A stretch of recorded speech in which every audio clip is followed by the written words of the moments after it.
하나님 말씀 함께 보겠습니다. 우리 누가복음 15장 함께 볼게요. 좀 세번역, 표준 세번역 버전이라 개역 개정이 아니라 표준 세번역으로 오늘은 우리 한번 좀 읽어보도록 하겠습니다. 누가복음 15장 13절에서 18절까지의 말씀입니다. 저부터 읽겠습니다. 며칠 뒤에 작은 아들은 제 것을 다 챙겨서 먼 지방으로 가서 거기서 방탕하게 살면서 그 재산을 낭비하였다. 그 지방에 크게 흉년이 들어서 그는 아주 궁핍하게 되었다. 그래서 그는 그 지방의 주민 가운데 한 사람을 찾아가서 몸을 의탁하였다. 그 사람은 그를 들로 보내서 돼지를 치게 하였다.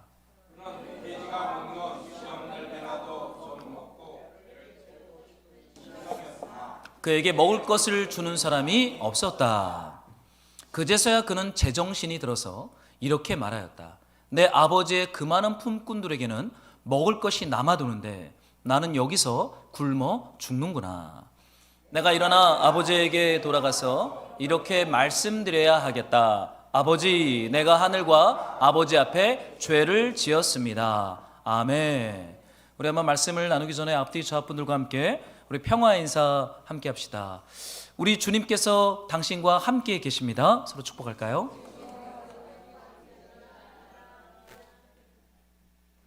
네, 이제 성탄절을 몇 주 앞둔 대림절 두 번째 주일입니다. 우리 투박한 마국간에 오신 우리 예수 그리스도의 그 임재와 그분의 그 사랑이 우리 성도님들의 심령과 가정 가운데 이 12월에 충만하기를 예수님의 이름으로 축복합니다. 그래요, 저는 참 이렇게 투박한 마국간에 우리 왕이시면서 구주이신 예수께서 오셨다라는 것이 우리에게 얼마나 복음이 되는가를 요즘 많이 묵상하고 있어요. 그래서 요즘은 옛날에는 이렇게 운전하다 보면은 큰 예배당이 있으면 차를 잠깐 세우고 예배당을 이렇게 겉에서도 보고 안에 들어가서 보는 적들이 많았는데 요즘은 운전하다가 이렇게 보다 보면 상가의 교회들이 있으면 왜 이렇게 눈이 가는지 모르겠어요. 투박한 예배당, 좀 작은 예배당들이 요즘 눈에 들어오는 그런 시즌을 보내고 있습니다. 여러분, 우리 예수님께서요, 투박한 마국간의 왕으로 오셔서 투박한 우리의 죄로 망가진 우리의 영혼과 우리의 가정과 우리의 삶을 아버지의 부유함으로 새롭게 하시고 은혜롭게 하시고 살리는 줄로 믿습니다. 이 대림절의 은혜가 이번 12월 한 달 우리 안에 있기를 소망해요. 오늘은 누가복음 15장 아버지의 나라 세 번째, 우리 방탕함과 흉년, 이런 제목으로 우리 공동체 설교 함께 나누고자 합니다. 여러분, 둘째 아들을 묵상하고 있어요. 좀 어떠세요? 아버지와의 관계와 사귐보다는 그 아버지로부터 오는 그 유산에 온통 마음을 빼앗긴 이 둘째 아들을 보죠. 여러분, 사귐이 없는 믿음이 있을 수 있다라는 걸 성경은 말하고 있어요. 명목상의 그리스도인, 표면적인 그리스도인, 직분도 받았고 교회를 왔다 갔다 하지만 우리 예수 그리스도 하나님 아버지와의 깊은 사귐에는 별 관심이 없고 그분을 통해서 받을 천국이나 어떤 상급에 대해서만 집중된 이 둘째 아들의 으그러진 믿음, 이것이 어쩌면 주님께서 주님의 몸된 교회를 세우는 이 여정에 우리의 믿음을 올바로 있어야 할 자리에 있도록 인도하시는 그 주님의 그 은총과 은혜인 줄로 믿습니다. 여러분, 사실 우리는요, 하나님과의 사귐에 그렇게 큰 관심이 없는 것 같습니다. 왜냐하면 제가 저를 봐도 굉장히 목적 지향적인 것이 저인 것 같아요. 또 목표 지향적이고 목적 지향적인. 근데 교회 개척을 시작했으니까 이제 교회만 보이는 거예요. 교회만 보이고 우리 예수님의 얼굴은 잘 보이지 않는. 여러분, 교회에 열심을 한다고 해서 꼭 믿음이 있는 것은 아닙니다. 왜냐하면 제가 저를 볼 때 교회 개척을 하니까 온통 교회만 보여요. 여러분들은 못 보지만 저는 교회를 출근하면 해야 할 일이 왜 이렇게 많은지 모르겠어요. 삐뚤어진 커튼도 바로 잡아야 되고 어디 코드도 바로 잡아야 되고 저는 온통 교회에 제 마음과 시선이 가 있습니다. 근데 어느 날 제가 이렇게 주님 앞에 나아가면서 발견하는 것은요, 예수님의 얼굴과 하나님의 얼굴과 하나님의 마음에 우리의 눈과 시선이 올바로 가 있는 것이 생명이고 복인 줄로 믿습니다. 여러분, 둘째 아들은요, 온통 받을 유산에만 가 있는 것이죠.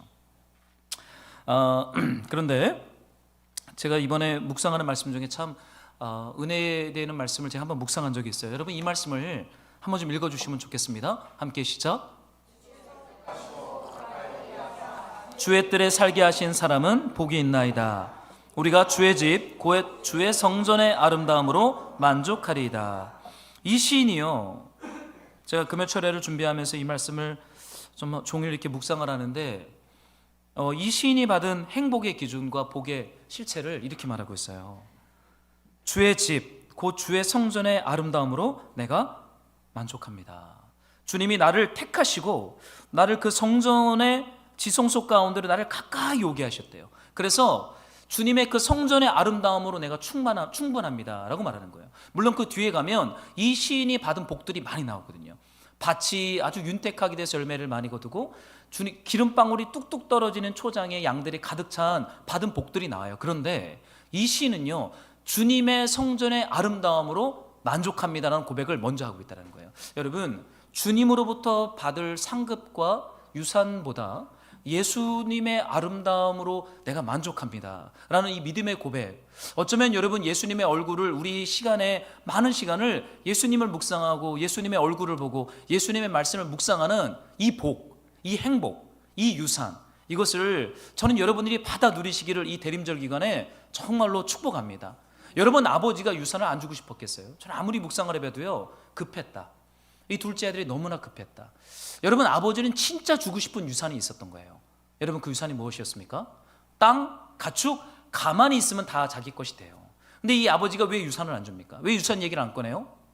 그 유산보다 저 본질적인 이 아들이 받아 누려야 할 생명의 유산이 있어요. 그것이 무엇입니까? 하나님 아버지와의 사귐이에요. 교제예요. 예수 그리스도 안에서 하나님을 아빠 아버지라 부르며 그분과의 충만한 사귐 가운데로 들어가는 것, 이것이 진짜 우리가 이 땅에서 받아 누려야 할 천국의 상급이요, 천국의 유산이요, 천국의 복락인 줄로 믿습니다. 여러분 천국 가서 받을 거 너무 이렇게 지금 생각하지 마세요. 지금 이곳에서 우리 하나님이 성령과 말씀 안에서 우리에게 주시는 그 생명의 유산이 있습니다. 여러분 그 예수님의 얼굴을 더 깊이 묵상하고 바라보고 집중하는 그런 대림절 되기를 소망해요. 요한복음에 주님이 이런 말씀을 하세요. 여러분들이 한 번만 더 읽어주시겠어요? 시작. 포도나무에 붙어있지 아니하면 스스로 열매를 맺을 수 없음같이 너희도 내 안에 있지 아니하면 그리하리라. 여러분 예수님 말씀하시기를요, 내 안에 거하라. 그래야 열매를 맺을 것이다. 여러분 어떤 열매를 맺고 싶으세요? 이제 한 해 농사가 끝나갑니다. 금요일 날 이제 기도하고, 저는 이 단상에 좀 앉아서 기도하는 걸 해서 혼자 기도하는데, 사실 제가 주님 앞에 한 해 농사를 생각할 때 별로 드릴 말씀이 없는 거예요. 내가 주님이 맡기신 이 목회와 목양이라는 건 저에게 맡긴 일이잖아요. 여러분들도 일이 있잖아요. 이건 제 일이잖아요. 저한테 맡긴 전임 일입니다. 근데 이 일을 내가 어떻게 했는가 이렇게 주님 앞에 이렇게 돌아보는데 참 부끄럽고 할 말이 없고 고개를 들 수 없어서 제 주님 참 죄송합니다. 제가 이 말을 고백하는데 하나님 저에게 주셨던 개인적인 은혜가 뭐였냐면 수고했다라는 말씀을 저한테 하시는 거예요. 야, 수고했다. 잘했다는 말씀을 안 하시고 그냥 수고했다. 근데 그 위로의 말씀을 듣는데 얼마나 눈물이 나는지 모르겠어요. 하나님 앞에 불충하고 무익한 종인데 주님께서 예수 그리스도 안에서 수고했다, 잘했다, 충성된 종아, 이런 말씀하시는데 얼마나 눈물이 나고 얼마나 감사한지 모르겠습니다. 여러분 농사를 어떻게 짓고 있습니까? 여러분의 한 해의 농사에서 아무리 곳간에 쌀이 가득 차고 외양간에 양들이 가득 차 있을지라도 진짜 맺어야 할 농사가 있거든요. 그 농사가 뭐예요? 말씀과 성령 안에서 우리가 주님과의 사귐 안에서 맺어야 할 성령의 열매입니다. 주님을 사랑하고 주님의 그 은혜로 우리가 가득 차는 그 성령의 열매가 우리 안에 맺히는 그 농사, 여러분 그 농사를 여러분 하나님의 은혜로 주렁주렁 그 성령의 열매를 맺는 그런 농사꾼들, 하나님의 충성된 무익한 종으로서 그렇게 주님 앞에 드려지기를 소망합니다. 너무 많고 너무 거대한 것에 마음을 빼앗기지 마세요. 너무 분주하지도 마세요. 너무 이렇게 조급할 것도 없어요. 왜냐하면 주님이 그것을 우리에게 맡기지 않았습니다. 주님은 우리에게 요구하는 것은 예수 그리스도 안에서 하나님을 아빠 아버지라 부르며 그분과 누리는 사귐, 그 말씀을 듣는 청종, 그분과의 성령 안에서 맺히는 순종, 그 열매들이 저와 여러분의 심령에 풍성하게 맺히기를 소망합니다. 참 둘째 아들 아쉽더라고요. 좀 이럴까, 이게 참 성질 급한 아들이죠. 여러분 성질 급한 사람들이 제일 먼저 떠납니다. 저도 성질이 급해요. 그래서 어디를 오래 못 있습니다. 빨리 뭔가를 이렇게 해야 되는 사람이죠. 부목사도 한 교회에 이렇게 오래 있어 보질 못했어요. 제 부목사 2교회 지났거든요. 전임 전도사 한 번, 그리고 부목사 한 번. 뭐 파주에서 전임 전도사 할 때는 뭐 1년 8개월하고 후다닥 도망치듯이 떠났고, 마지막 수지에서 부목사를 6년, 1년 하고 사표 쓰려고 그랬는데 교회가 저를 계속 잡아요. 저는 사표를요 매년 썼거든요. 근데 이 교회 못 있겠다 막 그래서 사표 쓰고 가면 1년 더 있어, 1년 더 있어. 담임 목사님 그러세요. 4년 하고 진짜 사표 쓰려고 딱 갔더니 만나주지도 않으세요. 그러면서 개척할 거니까 사표를 수리해달라 그랬더니 만나주지도 않으시고 1년 더 있어. 그래서 6년 하고, 그렇게 성질 급한 사람인데요. 둘째 아들이 그래요. 둘째 아들이 이렇게 반응합니다. 한번 여러분들이 13절을 우리 세 번역으로 한번 읽어보겠습니다. 며칠 뒤에 작은 아들은 제 것을 다 챙겨서 먼 지방으로 가서 거기서 방탕하게 살면서 그 재산을 낭비하였다. 멀리 갑니다.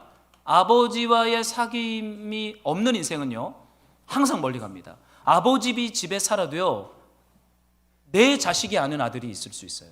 멀리 가도요 사실은 거기가 아버지 집일 수 있거든요. 여러분, 제 것을 챙겨서 다 팔았죠. 이때의 유산은 땅과 가축이잖아요.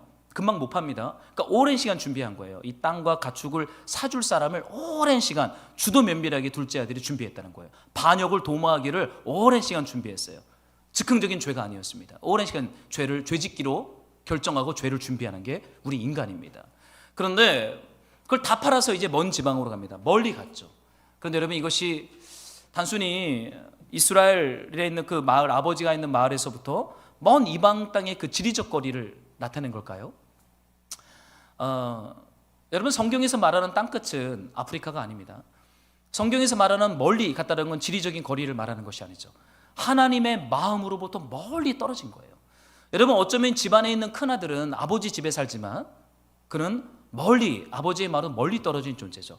둘째 아들도 멀리 떨어져 갔어요. 여러분, 우리의 마음이 하나님으로부터 너무 멀리 떨어지면 안 됩니다. 아무리 우리가 교회에 다니고 우리가 오랜 신앙생활을 해도요 우리의 마음이 하나님으로부터 멀리 떨어질 수 있어요. 이게 참 위험한 것입니다. 이게 속는 거예요.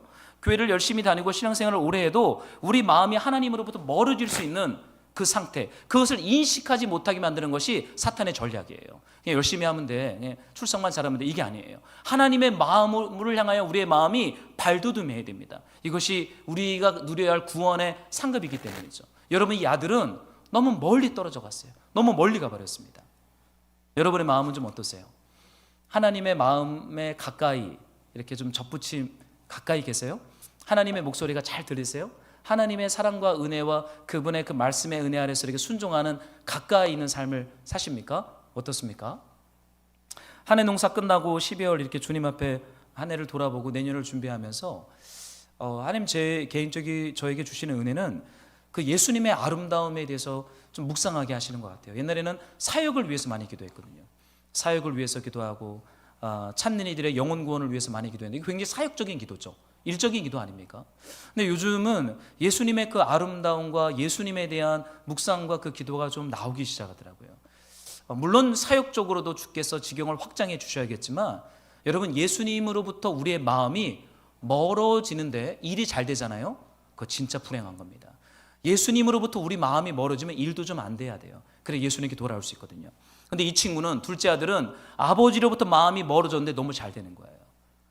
다 땅과 가축을 제 값에 판 거예요. 그러니까 돈을 다 챙기고 더 멀리 가버린 거죠. 만약 그게 안 팔렸으면 어떻겠어요? 아버지 집 못 떠나죠. 팔려야 떠나잖아요. 안 팔리는 게 복인데 팔렸으니 참 둘째 아들은 참 망가지기로 작정된 길을 걸어가고 있는 것 같습니다. 여러분, 안 팔릴 때 어쩌면 거기에 은혜가 있을 수 있겠어요. 다른 나라로 갑니다. 여기서 보니까 먼 지방으로 가서 거기서 방탕하게 살았다. 그 먼 지방은 이스라엘이 아닌 것이 분명합니다. 왜냐하면 뒤에 가면은 이 친구가 완전히 망하고 나서 밑바닥에 떨어진 마지막 찾은 일자리가 뭐였습니까? 돼지를 키우는 일이잖아요. 근데 이스라엘 사람들은 여러분 돼지를 안 키웁니다. 왜냐하면 레위기 율법에 의하면 짐승 중에 다리, 족이 갈라진 족, 다리를 가진 짐승은 부정하다 해서 먹지 않아요. 그래서 돼지를 안 먹습니다. 만약에 우리가 저 율법대로 산다면 우리 기독교인들은 돼지 아마 못 먹을 것 같아요. 그래서 다행이죠. 예수님이 율법을 완성하셔서 자유롭게 하셔서 우리가 돼지도 먹고 족발도 먹고 이 얼마나 감사한지 모르겠어요. 제 친구 여호와 증인이 있는데 진짜 믿음 좋거든요. 이 친구. 야, 순대도 안 먹어요. 저랑 중고등학교 때 그 분식집 가면 순대 시키면 제가 다 먹었거든요. 너 왜 안 먹냐? 말씀에 먹지 말래. 그래서 군대도 안 갔어요. 군대도 안 가고 지금 이렇게 사는 친구인데 참 이렇게 대단하죠. 여러분, 근데 중요한 것은 이 먼 나라는, 중요한 것은 하나님의 말씀과 통치의 영향력 바깥에 있는 나라입니다. 그 나라로 이 둘째 아들이 갔어요. 그 나라에는요, 아버지의 목소리가 없어요. 그 나라에는 아버지가 다스리는 방식이 전혀 적용되지 않아요. 아버지의 목소리, 아버지의 말씀들, 그 원칙들을 강하게 부정하는 나라가 먼 나라, 다른 나라입니다.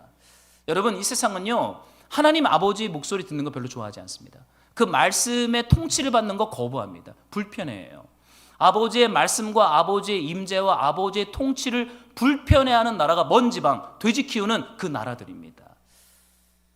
이 둘째 아들도 그런 삶의 방식을 택한 거죠. 아버지의 집에 있으니까 불편한 거예요. 아버지의 말씀을 들어야 되고 말씀에 순종해야 되고 말씀 안에서 오래 참으며 거듭나야 되는 게 불편하니까 다른 나라로 간 거예요. 그 나라는 어떤 나라예요? 아버지의 목소리가 들리지 않는 먼 나라예요. 이제는 아버지의 말씀도 안 들리고 잔소리도 안 들리고 율법도 안 들리니까 내가 하고 싶은 대로 성공할 수 있는 최단의 효율적인 방식으로 사는 것이 허락되는 나라가 바로 먼 지방, 그 다른 나라로 이 둘째 아들이 가버렸어요. 하나님의 말씀에 어떠한 권위도 부여하지 않아요. 그러니까 돼지를 키우는 거예요. 하나님의 율법이 적용되면 돼지 목축업하면 안 되거든요.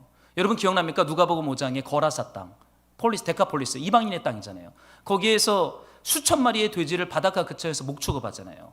그건 율법이 적용되지 않기 때문이에요. 하나님의 말씀과 하나님의 율법을 강하게 거부하는 도시들은 돼지를 키웁니다.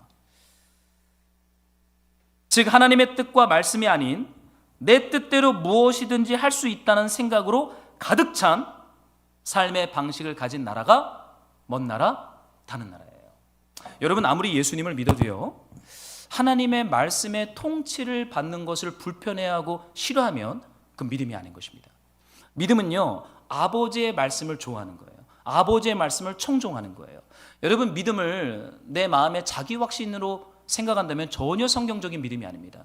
믿음은 아버지의 말씀을 듣고 그 말씀을 순종하고 기뻐하는 것이 믿음이기 때문에 그래요. 둘째 아들은요, 나 아버지 자녀예요 이렇게 말을 하지만 실상은 전혀 아버지의 말씀도 듣지 않고 아버지의 목소리도 불편해하고 아버지의 관계도 싫어하는 존재였죠.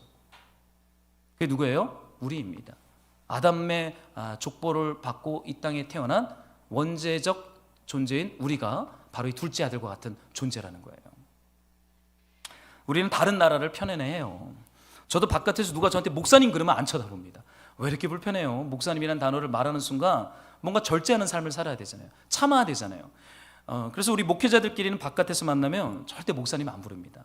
뭐 형님, 그리고 뭐 이제 한참 나이 많은 목사님들한테는, 제가 첫 전도사 때 겨울 수련회를, 거긴 여교육자를 안 뽑는 보수적 교회였어요. 온통 남자밖에 없으니까 겨울에 제주도로 2박 3일 수련회를 갔어요, 교육자들이. 제가 막내였죠. 20대 후반 전도사 때. 제가 청주공항에서 담임 목사님한테 목사님 불렀어요. 그랬더니 교육부 담당 목사님이 오더니 저를 한 대 때립니다. 야, 목사라고 부르지 마. 아니 왜 목사님을 목사라고 못 부르게 합니까? 제 심대원 때 막 혈기가 있어서. 바깥에서는 목사님이라 부르는 거 아니야 그래요. 그래서 우리가 뭐라 불렀냐면요, 보통 우리 부목사님들한테는 과장님, 담임 목사님은 회장님이었습니다. 여러분 바깥에서 저를요, 회장은 좀 그렇고 그냥 사장님이라고 부르세요. 저는 실제적으로 이렇게 청소업체 하면서 바깥에서 사장님 소리를 듣거든요. 사장님, 그럼 마음이 편해요. 근데 만약에 청소업체 제가 일하는데 누구 저한테 목사님 그러면 어떻겠어요? 그날 퇴근 못합니다. 청소 어떻게 해야 되겠어요? 삐까 뻔쩍나게 다 해줘야 되는 거예요. 왜요? 목사라는 이름이 가지고 있는 무거움이 있어요. 여러분, 성도라는 그 직분이 가지고 있는 무거움이 있어요. 그게 뭐예요? 하나님의 말씀을 담은 그릇이잖아요. 그러니까 불편한 거예요. 그러니까 우리가 차에다가 물고기 안 붙이는 거예요. I'm Christian 이거 붙이지 않는 거예요. 왜요? 붙였다가는 크락션 못 누르니까 십자가를 뒤에다 크게 다세요. 마티즈를 타든 벤츠를 타든 십자가를 크게 붙이고 달리세요. 그러면 우리 말씀에 순종하는 삶을 살 수 있어요. 여러분, 다른 나라는 하나님 말씀을 불편하는 나라예요. 우리가 아무리 예수 믿고 교회 직분을 받았어도 하나님 말씀을 기뻐하지 않고 그 말씀을 듣지도 않고 그 말씀을 순종하려고 하는 사모하는 마음이 우리 안에 없다면 그 가짜입니다. 그 별 소용없어요. 우리의 구원을 담보해 주지 못해요. 구원은 믿음입니다. 오직 믿음입니다. 그 믿음은 들음에서 나요. 들음은 하나님의 말씀이라고 로마서가 분명히 말하고 있는 것이죠. 말씀의 통치를 받는 그 삶. 다른 나라는 그 통치를 거부했어요. 그러나 아버지께서 다시 아버지의 나라로 그 둘째 아들을 인도할 것입니다. 그 다른 나라에 가서 이 친구가 어떻게 삽니까? 성경을 봤더니 거기서 방탕하게 살았다. 방탕하게 살았다. 여러분, 방탕하게 산다는 게 뭐예요? 방탕하게 살아보셨습니까? 우리 신앙생활을 오래 해서 방탕하게 못 살아봤잖아요. 그죠? 죄를 짓고 싶어도 뭐 겁나서 막 살짝 이런 약한 죄만 짓고 우리 그러잖아요. 저만 그래요? 다들 그냥 막 어마어마한 죄를 짓고 사십니까? 그런 죄는 잘 못 져요, 우리가. 왜냐면 하나님 무서워서 그런 죄는 못 짓습니다. 믿음이 들어온 이후부터는 이제 은밀한 죄들을 많이 짓죠. 더 무서운. 방탕하게 짓는 죄보다 은밀하게 짓는 죄가 더 무섭거든요. 그게 아버지 집에 있는 첫째 아들이에요. 아버지 집에서 순종하는 것 같지만 아버지를 인정하지 않는 그 첫째 아들. 그는 방탕하지는 않지만 은밀하게 죄를 짓고 있는 것이죠. 교만, 하나님 아버지를 부인하고 있는 거예요. 근데 이 친구가 방탕하게 살았다. 뒤에 보면 큰아들이 둘째 아들이 돌아왔다는 걸 보고 고발을 하죠. 아버지, 다른 나라에 가서 창기들과 먹고 논 아들이 돌아왔는데 무슨 송아지를 잡습니까? 둘째 아들을 고발을 해요. 그럼 진짜 이 둘째 아들이 창기들과 이 돈을 가지고 다 술 먹고 놀면서 살았을 거라고 여러분 상상을 하십니까? 그건 약간 비유적 표현이죠. 여러분 잘 생각해 보세요. 둘째 아들은요, 주도 면밀한 친구예요. 아버지의 유산을 받아서 팔아서 먼 나라에 가서 아버지처럼 힘있고 부유롭고 지혜로운 아버지 같은 존재가 될 거야라고 오랜 시간 준비했다니까요. 그냥 돈을 가지고 함부로 쓰는 그런 가벼운 사람이 아니에요. 이는 주도 면밀하게 반역을 꿈꿨고 탈출했고 다른 나라에 왔어요. 어떻게 살았겠어요? 창기들하고 술 먹으면서 허랑방통 놀았겠어요? 안 그래요. 열심히 살았을 거예요. 열심히 살고 주도 면밀하게 살고 아주 이렇게 하나하나 체크하면서 힘 있는 아버지처럼 내가 내 스타일대로 내 방식대로 되리라 하면서 살았을 것입니다. 근데 그것을 뭐라고 말해요? 방탕함이다 라고 말하는 것이에요.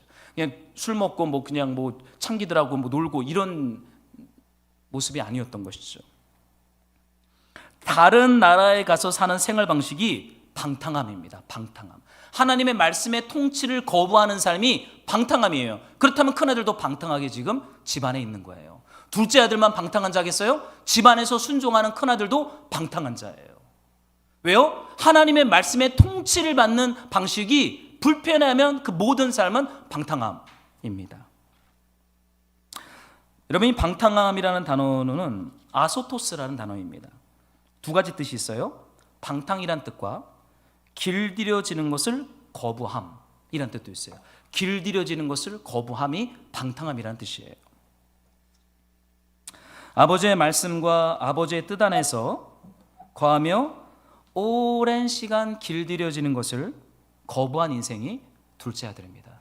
하나님의 말씀과 성령의 통치 아래서 내 성품과 내 마음과 내 삶과 나의 일생, 내 노동, 내 인생 전체가 그 말씀과 성령의 무게 안에서 이렇게 오래 참으며 길들여지는 것이 싫어라고 말한 사람이 방탕한 존재라는 거예요. 나 예수 안 믿어. 나 그냥 술 먹고 창기들하고 놀래. 이게 방탕한 게 아니라는 거예요. 성경이 말하는 구원은 하나님의 말씀과 우리 성령 하나님의 통치 아래서 오랜 시간 숙성되는 것이 구원입니다. 나 예수 믿어요. 이게 구원이 아니라 오랜 시간 그 믿음과 말씀과 성령님의 통치 아래서 내가 숙성되어지는 거예요. 요한복음 2장에 나오는 가나의 혼인치 않던 오래 숙성된 포도주가 첫 번째 기적이었어요. 예수님이 우리를 이러한 존재, 물 같은 존재를 붉은 포도주로 우리를 숙성시키시겠다는 것이 예수님의 사역이었어요. 이것이 구원이라는 거예요. 이것이 예수 십자가 부활이 최종적으로 꿈꿨던 하나님 나라 백성들의 모습이에요. 교리를 공부하고 마음으로 확신하는 지식적 삶이 구원이 아니고 삶의 실제 속에서 하나님의 통치 아래 오랜 시간 숙성되는 삶, 이것이 구원의 아름다움입니다. 그래서 여러분, 예수 믿고 주님이 우리를 빨리 천국으로 데려가지 않는 거예요. 이 땅의 여정을 충분히 통과하도록 주님이 이 땅에 우리에게 복을 주십니다. 건강의 복과 물질의 복과 인생의 복을 주세요. 왜요? 오랜 시간 숙성되고 오라고. 하나님 나라 백성답게 빚어지는 시간을 선물을 우리에게 주시는 거예요.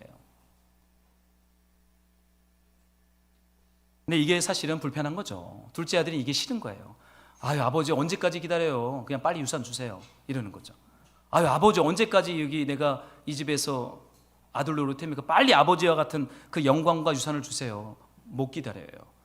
하나님의 말씀과 그 성령의 통치 아래서 내 육적인 본능과 내 죄성이 힘을 잃고 내가 부인되어지고 내 속사람이 깨어지는 이 시간들을 통과하라는 것을 안 믿는 거예요. 그게 무슨 구원이야? 이렇게 말하는 거예요. 그냥 예수 믿고 자기 확신, 마음의 확신하면 끝이지 무슨 이런 여정을 통과하라고 말해. 둘째 아들이 불편해하는 것이죠. 내 육적인 본능과 죄의 권능들이 힘을 잃고 여러분 죽어져 가는 것이 구원이에요. 이게 구원이더라고요. 근데 둘째 아들은 이 길들여지는 것을 거부했어요. 그걸 성경은 뭐라고 말합니까? 방탕하다라고 말하는 거예요. 그게 방탕함이에요. 그러니까 우리가 교회 안에 오래 있으면서도요, 방탕할 수 있어요.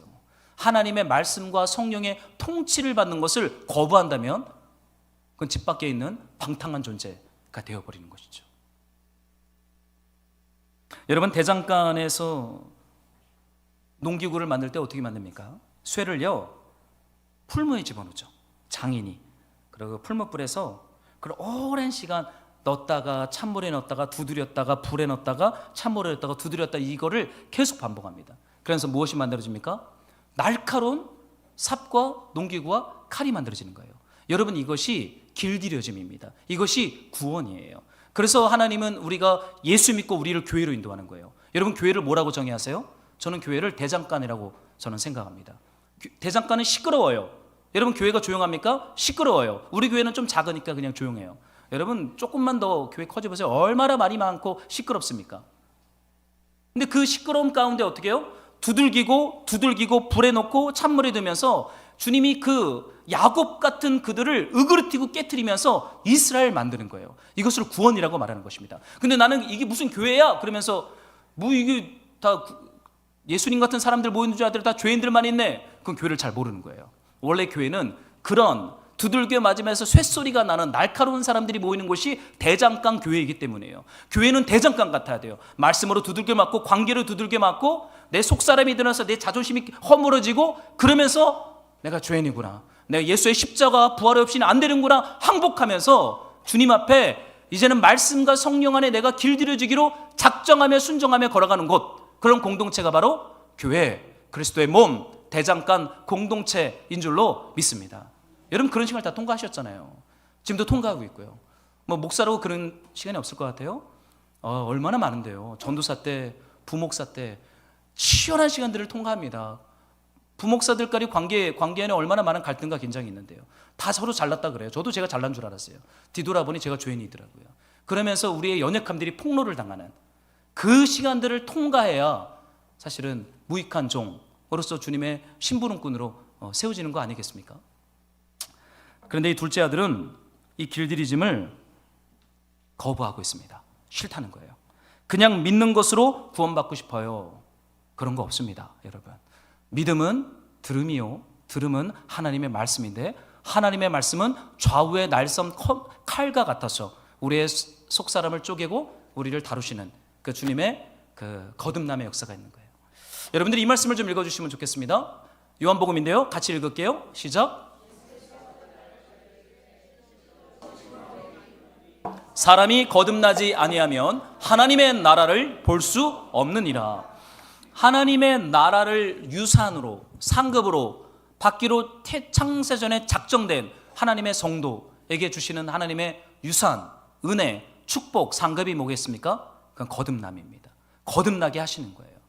저는 예수 믿으면 하나님의 나라를 우리에게 상급으로 받을 때 주님이 우리에게 반드시 통과하게 하는 여정이 있어요.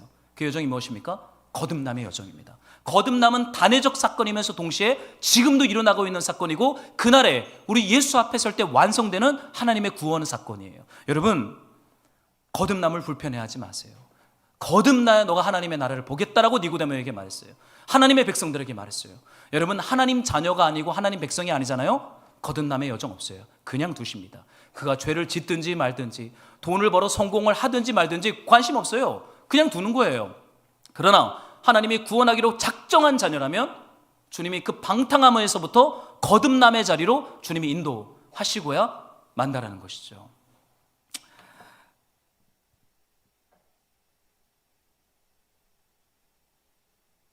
명목상의 그리스도인, 육적인 그리스도인을 넘어서 아버지를 아는 영적인 그리스도인으로 점점 거듭나게 하는 것입니다. 여러분, 작은 아들은 이게 참 불편했던 것 같아요. 여러분 어떠세요? 신앙생활의 믿음의 여정 속에서 이렇게 거듭남이라는 주제가 다가올 때 여러분의 마음은 좀 어떻습니까? 나 예수 믿는데 뭐 이렇게 생각하세요? 이 거듭남과 방탕함으로부터의 구원, 길들여지는 것을 거부한 둘째 아들을 아버지의 집으로 인도하는 길은 오직 하나입니다. 거듭나는 길 말고는 없어요. 성령께서 그 일을 하시는 것이고 아버지의 침묵이 그 작업을 준비하십니다.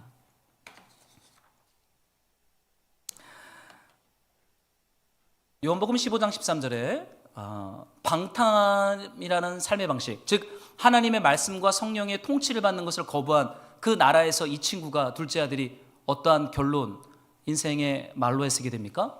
그 재산을 낭비하였다. 낭비라는 단어를 제가 좀 묵상하게 되는 것 같아요. 여러분, 낭비는요, 여러분 모래를 움켜줘 보나요? 모래를 두 손으로 이렇게 움켜쥐면 바닷가에서 두 손에 가득 찹니까? 손가락 틈 사이로 모래가 다 빠져나갑니다. 이게 낭비예요. 내가 아무리 열심을 하고 수고를 해도 손가락 틈 사이로 다 빠져나가는 거예요. 이게 낭비입니다. 하나님의 말씀과 성령의 통치 아래서 거듭나는 것을 거부한 방탕한 삶의 끝자락에 있는 것은요, 손으로 다 움켜쥐지만 생명이 다 빠져나가는 거예요. 이거를 낭비다, 낭비하는 삶이다 라고 말하는 거죠. 여러분, 물론 이것이 영적으로나 육체적으로나 하나님을 거부하고 하나님의 말씀을 거부한 삶에 나타나는 이 열매를 낭비라고 말하고 있는데, 손가락 틈 사이로 다 빠져나가요. 이 둘째 아들이 그것을 경험합니다. 열심히 자신의 마음과 인생, 삶의 항아리에 물을 쏟아붓지만 깨진 구멍으로 모든 물이 흘러 빠져버립니다. 열심을 내면 낼수록 아버지로부터 받은 재산을 낭비하게 됩니다. 이것이 하나님 없는, 하나님의 통치를 받는 것을 거부한 방탕한 삶의 결국임을 복음서는 말하고 있어요. 그래서 예수 앞에 나오라는 거예요. 그래서 그 말씀 앞에 나오라는 것입니다. 여러분, 하나님의 말씀과 성령 안에서 숙성되는 삶을 소망하세요. 너무 이렇게 눈에 보이는 열매, 농사 열매만 마음을 다 빼앗기지 마시고요, 말씀과 성령 안에서 내가 숙성되고 길들여지고 거듭나는 것에 여러분의 기도의 방향을 이제 좀 옮기기 시작하세요. 예수님의 그 아름다움을 보세요. 예수님의 그 십자가 부활에 우리의 시선을 좀 더 집중하세요. 너무 다른 것에 마음을 뺏기지 마세요. 우리의 시선을 빼앗아가는 게 얼마나 많습니까? 여러분, 정신을 똑바로 차리고 예수와 그분의 말씀 앞에 우리의 눈의 시선을 딱 고정해야 됩니다. 그래야 흔들리지 않아요. 저도 교회 사역하면 뭐 다 주님 일을 하는 줄 알았는데 보니까 제일하고 있더라고요. 제일.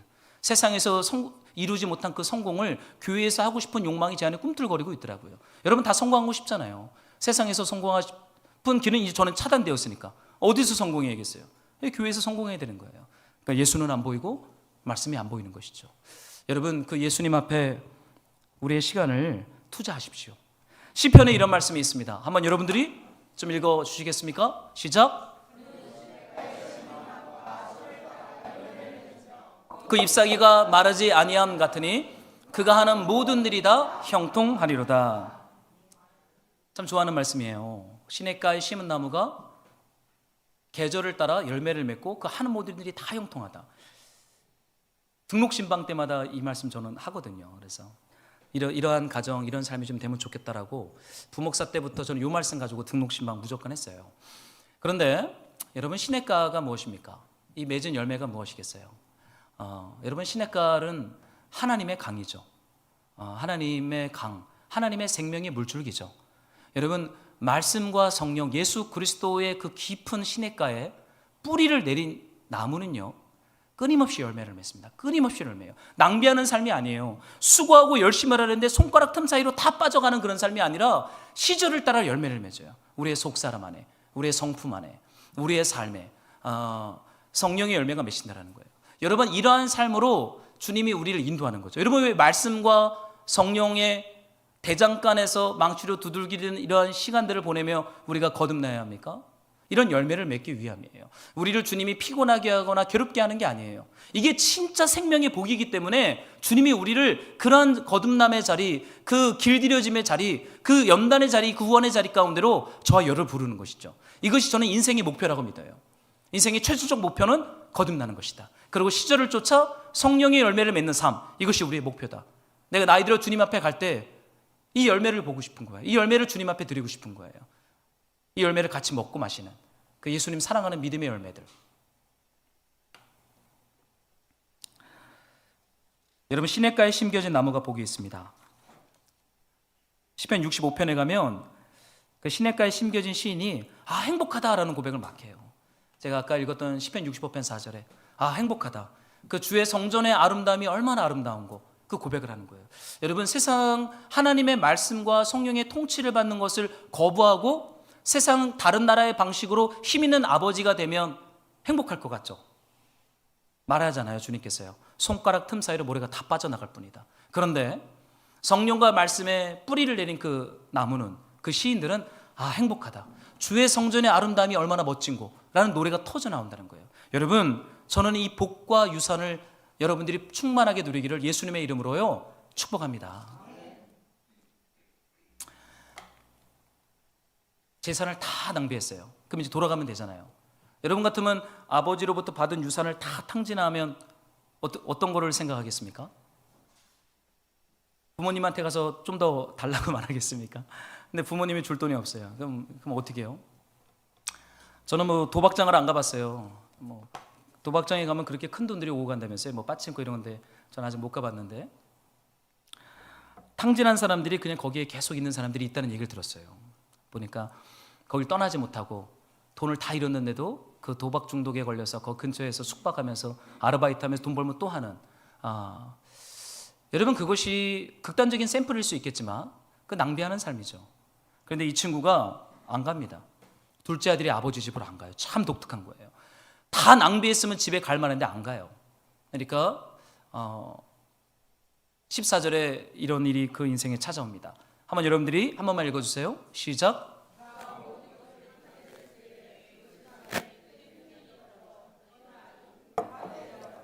모든 것을 다 낭비했을 때, 탕지했을 때 돌아가면 되는데 안 돌아가요. 버팁니다. 그랬더니 그 지방에 무엇이 찾아옵니까? 크게 흉년, 심한 흉년이 들었다. 그래서 그를 완전히 궁핍하게 만들었다.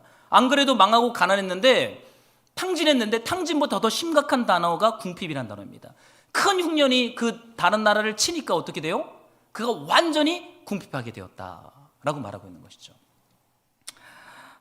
여러분, 근데 저는요 가끔 이런 설교 하시는 분들이 있어요. 예수 안 믿고 만들어 살며 완전히 망해서 주님이 돌아오게. 제가 제일 싫어하는 설교입니다. 왜 극단적인 샘플로 그런 설교를 하는지 모르겠어요. 여러분, 이 하나님을 오해하시면 안 돼요. 하나님 아버지를 오해하시면 안 됩니다. 여기서 제가 세 번역에 써놨지만 개역개정에는 심한 흉년이라고 했어요. 심한 흉년. 근데 흉년 앞에 심한이란 단어는 하나님의 단어입니다. 이게 어디에 쓰이냐면 요한계시록과 고린도후서에 쓰이는데, 하나님의 강력함, 하나님의 능력을 나타날 때 심한, 크게라는 저 단어를 쓰는 거예요. 여러분, 무슨 말입니까? 하나님께서 하나님의 능력과 하나님의 전능하심으로부터 흉년이 그 나라에 찾아왔다라는 거예요. 여러분, 무슨 말이에요? 침묵하는 아버지가 이스라엘 땅 유대 마을에 가만히 있는 게 아니라 아버지가 끊임없이 둘째 아들을 따라다니고 있는 거예요. 흉년이란 모습으로, 때로는 바람이란 모습으로 하나님의 아버지의 그림자가, 아버지의 능력이 완전히 탕진한 그 아들을 찾아왔는데 그 모습은 심한 흉년이란 모습으로 둘째 아들을 찾아와요. 여러분, 하나님이 일으키신 흉년이라는 것이죠. 이 흉년을 통과하면서 이 둘째 아들 안에 어떤 마음이 시작되겠습니까? 내가 망했구나. 내가 이제 아무것도 없구나. 그때야 비로소 아버지의 집을 기억하게 되는 거예요. 아버지의 부유함, 아버지의 생명, 아버지의 양식을 상상하고 그리워하고 소망하는 일들이 이 둘째 아들 안에 일어납니다. 여러분, 이 흉년은요 하나님의 능력 가운데 일어난 흉년이에요. 하나님이 분명한 의도와 목적을 가지고 시작했습니다. 여러분, 다른 나라에서 믿음과 말씀, 성령으로 거듭나지 않은 삶의 방식으로 힘 있는 존재가 되고자 했지만 그 아들의 말로가 무엇입니까? 낭비하는 삶이었고 완전한 궁핍함이었어요. 근데 하나님이 이 일에 적극적으로 둘째 아들을 따라다니면서 그 아들이 돌아올 수 있는 길들을 만들고 있는 것이죠. 하나님으로부터 시작된 이 심한 흉년, 강력한 흉년 앞에서 비로소 자신이 얼마나 초라하고 가난하고 궁핍한 존재가 되어버렸는지 깨닫게 됩니다. 여러분, 하나님의 은혜가 임하면요, 우리가 얼마나 초라하고 가난한 존재인지를 알게 되는 것 같아요. 내가 힘 있고 능력 있고 내 힘으로 살 수 있는 것 같은데, 하나님의 능력이, 하나님의 은혜가 우리에게 충만하게 부어지면 내가 하나님 없이는 안 되는 사람이라는 것을 절절하게 고백하게 되는 것 같아요. 이것을 깨닫게 되는 것 같습니다. 제 1년 후배에 있어요. 제가 오랜 시간 기도했던 1년 후배인데, 제 고향교회 후배입니다. 제가 중고등부 회장 때 후배들을 참 많이 때렸거든요. 이렇게 문화의 밤 이런 거 하면 연습시키면서 엎드려 뻗쳐 시켜서 빠따 때리고 이러면서 문화의 밤을 하곤 했어요. 저희 고향교회 분위기가 그랬어요. 그 후배들이 저를 참 싫어했습니다. 뭐 예수 믿는다는 선배가 맨날 때리진 않나 이러니까. 근데 우리 1년 후배가, 그 중에 한 명이 우리 최석기 전도사님이거든요. 맞으면서도 제 곁을 안 떠나고 참 지켜줘서 얼마나 감사한지 모르겠어요. 갈비집을 하는 후배가 있어요. 포천 이동에서.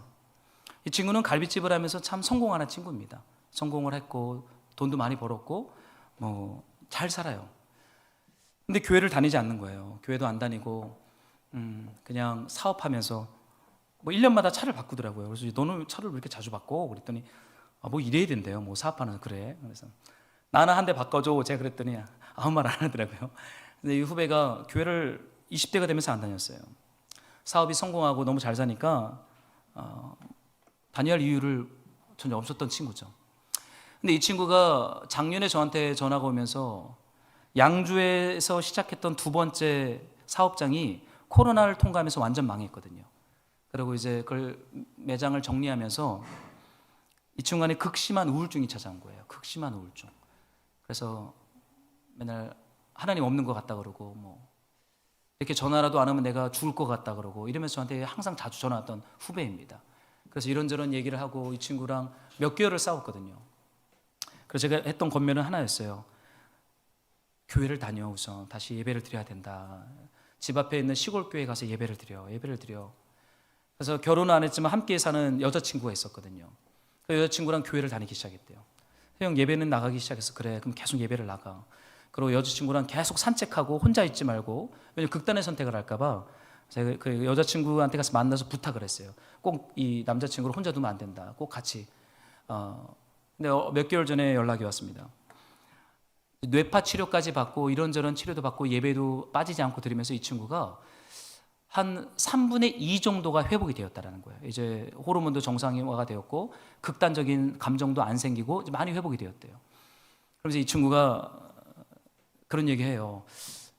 형 이제 나는 예배를 안 빠질게. 그런 고백을 합니다. 그리고 지금도 이제 매주 그 시골 교회, 할머니들만 있는 그 시골 교회 가서 그 함께 사는 여자친구랑 예배를 드린다는 거예요. 이제 한 가지 더 부탁을 했어요. 이제 결혼을 해.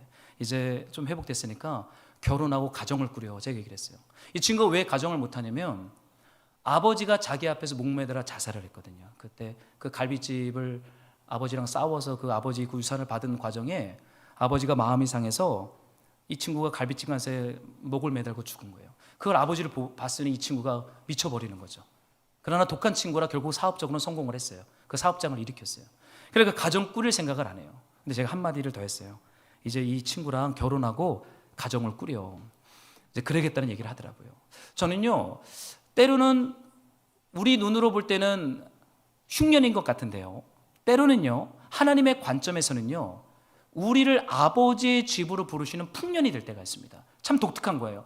그렇다고 해서 우리가 인생을 완전히 다 망해야 주님께 돌아간다 꼭 그거진 않습니다. 그러나 중요한 것은 내가 주님이 없으면 안 된다라고 하는 가난한 마음을 일으키는 하나님의 신적인 사건이 우리를 찾아온다는 거예요. 근데 지금 이 둘째 아들에게는 그것이 흉년이란 모습으로 찾아갔고 어떤 다른 인생들에게는 하나님의 신적인 모습으로 주님이 방문하신다는 거예요. 내가 예수 믿고 주님께로 돌아가야지 그럴 수 없어요.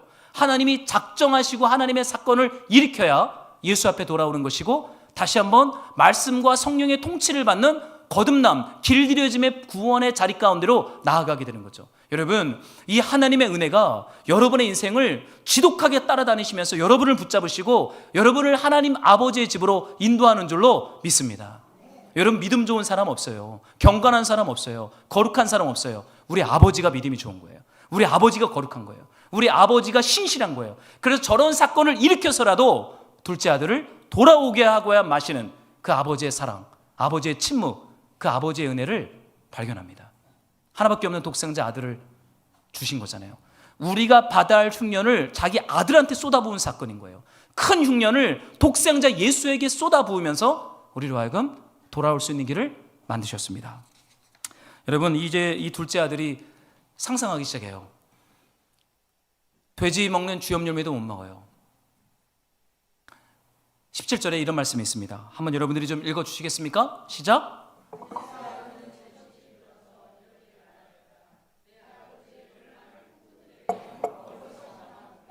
나는 여기서 굶어 죽는구나.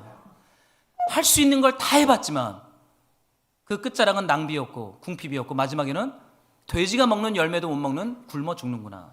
근데 이 친구 안에 어떠한 마음이 들어오기 시작합니까? 제정신이 들었다라고 말해요. 정신이 돌아왔다. 정신을 똑바로 차렸다라고 말하는 거예요. 그러고는요, 내 아버지의 집에는 먹을 것이 많구나라는 걸 깨달은 거예요. 여러분, 하나님 아버지의 집에 먹을 것이 많습니다. 그분의 말씀과 성령의 통치를 받는 삶, 거기에 진짜 풍년과 먹을 것과 생명이 넘친다라는 거예요. 그 아버지 집에 있는 품꾼들은요, 어떠냐면요, 여기 표현 중에 먹을 것이 남아돈다라는 이 단어는요, 양식들로 울타리를 쳤다라는 거예요. 베들레헴, 빵으로 품꾼들조차도 먹을 것이 온몸을 둘러싸고 있다라는 표현입니다. 얼마나 먹을 것이 많아요. 그 아버지의 집을 상상하기 시작합니다. 그럼 아버지의 집으로 돌아가는 것이죠. 여러분, 예수님의 얼굴을 바라보고 예수님의 그 말씀 안에 머무는 이 복된 삶, 주님이 우리 안에 정신을 돌아오게 하셔서 돌아오게 하더라고요. 이 친구가 이제 행동을 하기 시작합니다. 여러분들이 한 번만 더 읽어주세요. 시작. 내가 일어나 아버지에게 돌아가서 이렇게 말씀드려야 하겠다. 아버지, 내가 하늘과 아버지 앞에 죄를 지었습니다. 일어나라고 말하고 있어요. 여러분, 이제 둘째 아들이 그 다른 나라에서 일어나서 아버지의 집을 향한 여정을 시작합니다. 여러분, 여러분의 삶의 자리에서 일어날 자리가 있겠어요. 하나님의 성령께서 주시는 감동을 따라 여러분, 일어나야 할 자리가 있으면 빨리 일어나십시오. 거기 너무 오랜 시간 앉아있지 마세요. 빨리 일어나서 아버지에게로 돌아가는 그 은혜, 그 은총, 이번 한 주 저와 여러분의 영혼 가운데 충만하기를 소망합니다. 그래요. 저는 이 세 번째 둘째 아들을 묵상하면서 우리가 하나님의 나라에서 방탕한 존재가 아니라 길들여지고 거듭나는 존재로 아버지께 저와 여러분들을 인도한다는 것입니다. 이 소망의 말씀 붙잡고 우리 한번 주님 앞에 우리 적용 찬양 같이 했으면 좋겠어요. 우리 내일 일은 날 몰라요. 우리 2절을 좀 한번 해볼까요? 2절인데요.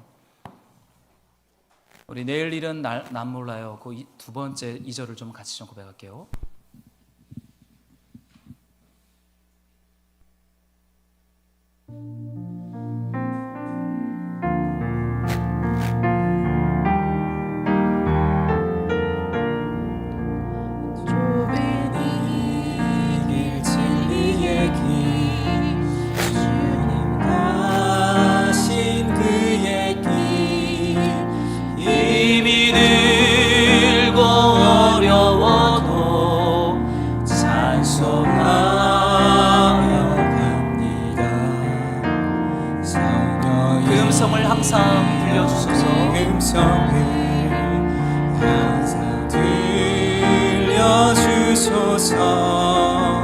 내 마음은 정해서요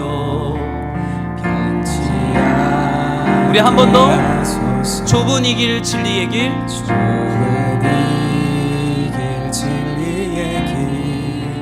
주님 가신 그의 길 힘이 들고 어려워도 찬송하며 갑니다.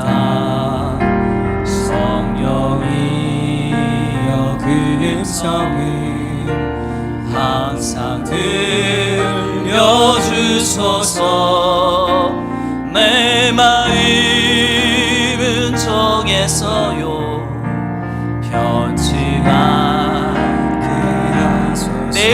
내일은 난 몰라요. 내일은 난 몰라요. 장래일도 몰라요. 아버지여 주신 소명 이루소서. 우리 주신 말씀을 붙잡고 한번 같이 기도할게요. 하나님 아버지께서 우리에게 주시는 유산은 그 하나님의 말씀과 성령의 통치 아래서 우리의 죄성과 우리의 속사람과 자아가 날마다 하나님의 은혜로 거듭나는 그 믿음의 여정을 주님 우리에게 상급으로 주신 거예요. 그냥 믿는 삶이 아니라 하나님의 아버지의 집에 오래 머물면서 아버지의 사귐을 누리면서 우리가 새롭게 거듭나는 우리의 속사람이 주님 앞에서 길들여지는 대장강 교회에서 주님의 날카로운 철로 다루어지는 그 구원의 영광, 구원의 상금, 하나님의 형상과 모양으로 복원되어지는 은혜를 주님 내 안에 충만하게 허락해달라고 우리 말씀 붙잡고 한번 같이 기도하겠습니다.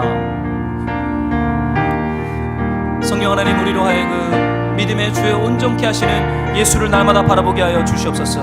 성령과 말씀 우리를 날마다 새롭게 하셔서 우리가 날마다 하나님의 말씀과 성령의 통치를 받는 믿음의 성도로 날마다 거듭날 수 있도록 성령님 우리의 속사람을 새롭게 하소서. 우리의 삶을 새롭게 하소서. 하나님 앞에 날마다 성령으로 거듭나는 삶이 될 수 있도록 주님 우리 교회 가운데 은총과 은혜를 베풀어 주시기를 소망합니다. 주님 낭비하는 삶이 아니라 시절을 쫓아 열매를 맺는 삶이 될 수 있도록 성령 하나님께서 우리에게 은혜를 베풀어 주시옵소서. 아버지의 집으로 우리가 돌아갈 수 있도록, 일어나 아버지의 집을 향하여 나아갈 수 있도록 성령 하나님 우리에게 은혜를 베풀어 주시옵소서.